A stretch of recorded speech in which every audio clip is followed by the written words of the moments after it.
எல்லாருக்கும் வணக்கம். இன்றைக்கி இறால் பிரியாணி செய்கிறது எப்படின்னு பார்ப்போம். அதுக்கு தேவையானது இறால், வெங்காயம், பெரிய வெங்காயம் நறுக்குனது, தக்காளி நைஸாக அரையணும், மிளகாத்தூள், பிரியாணி மசாலா, விஎஸ் பிரியாணி மசாலா, இஞ்சி பூண்டு பேஸ்ட்டு, தயிர், பச்சை மிளகா, உப்பு, பட்டை, கிராம்பு, ஏலக்காய் தாளிக்கிறதுக்கு, பாஸ்மதி ரைஸ் ஒரு டம்ளர் ஊற வச்சிடணும். இப்போ எப்படி செய்கிறதுன்னு பார்ப்போம். இப்போ அடுப்பில் கடாய் வச்சுக்கணும். இந்த கடாயில் தான் செய்ய போகிறோம் பிரியாணி. இப்போ தேவையான அளவு எண்ணெய் ஊற்றிக்கணும். சட்டி காஞ்சதும்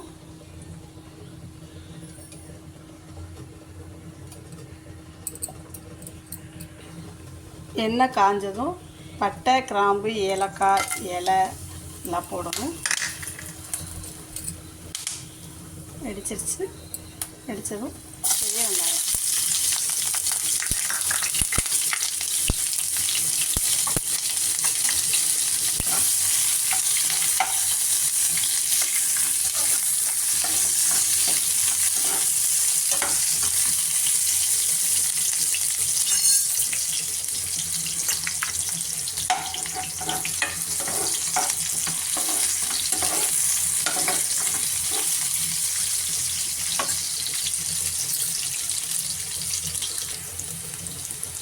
வெங்காயம் வதங்கிச்சு.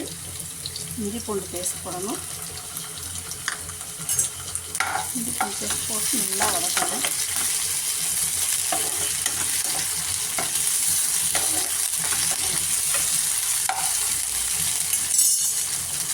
பச்சை மிளகா, தக்காளி பழம்,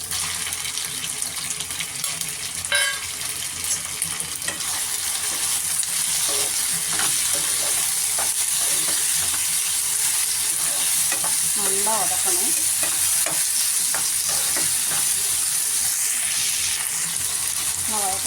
பக்கத்தில் ஒரு டம்ளர் பாஸ்மதி ரைஸ்க்கு 2 டம்ளர் தண்ணி ஊற்றி கொதிக்க வச்சுக்கணும். இன்னும் நல்லா வதங்கிடுச்சு எல்லாம். இப்போ அடுத்து இறால் போடுவோம்.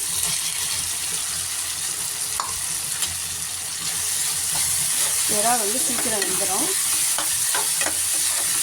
அதனால் அது தனியாலாம் வேக வச்சு அப்படிலாம் போட வேணாம் பிரியாணிக்கு.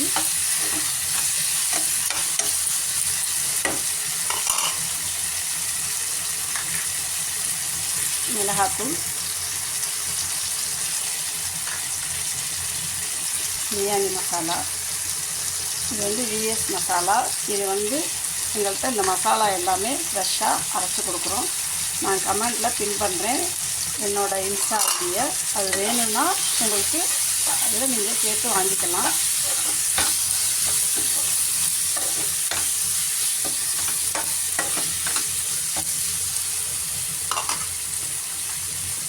இப்போ புதினா தழை, கொத்தமல்லி,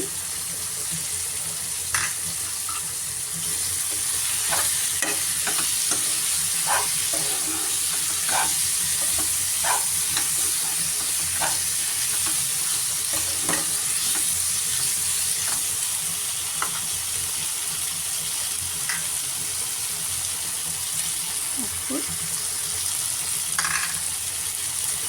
தயிர் கடைசியாக சேர்த்துக்கணும். எல்லாம் போட்டு நல்லா வதக்கிடணும். கொஞ்சம் நேரம் வதங்கினதுக்கப்புறம் அரிசி போடலாம். அரிசியை ஆல்ரெடி ஊற வச்சு வச்சுருக்கோம். அதனால் 1க்கு 2 டம்ளர் ஊற்றலாம். அரிசியை பொறுத்து தண்ணி ஊற்றுறது அது மாதிரி ஊற்றிக்கலாம்.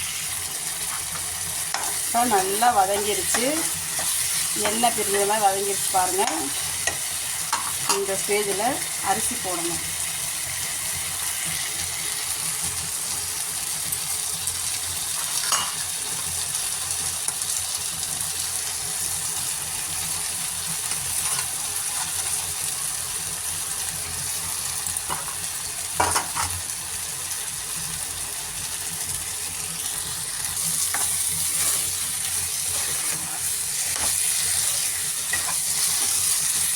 அதில் தண்ணி வெந்நீர் காய வச்சுருக்கோம்ல அதை ஊற்றணும். வேறு பார்த்துடு.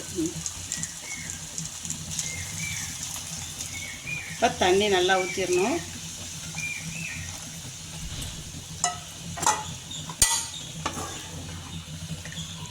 இப்போ ஒரு மூடி போட்டு மூடி வச்சிடலாம். இது நல்லா கொதித்து கொஞ்சம் வற்றணும். இப்போ எப்படி இருக்குன்னு திறந்து பார்ப்போம்.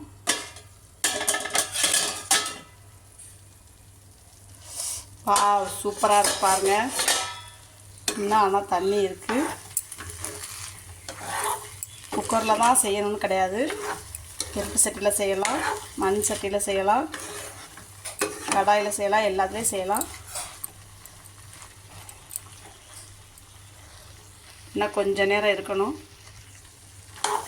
இப்போ நம்ம தம் போட்டுடலாம்.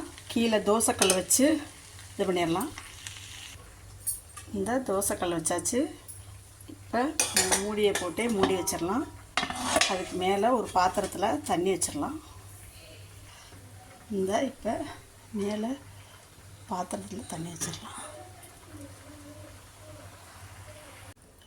இப்போ திறந்து பார்ப்போம் எப்படி இருக்குன்ட்டு. தம் போட்ட பிரியாணி சூப்பராக இருக்குது பாருங்கள். கீழே ஒட்டவே இல்லை.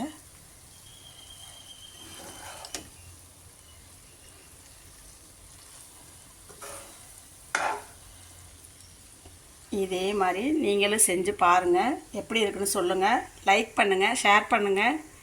கண்டிப்பாக சப்ஸ்கிரைப் பண்ணிடுங்க. தேங்க்யூ.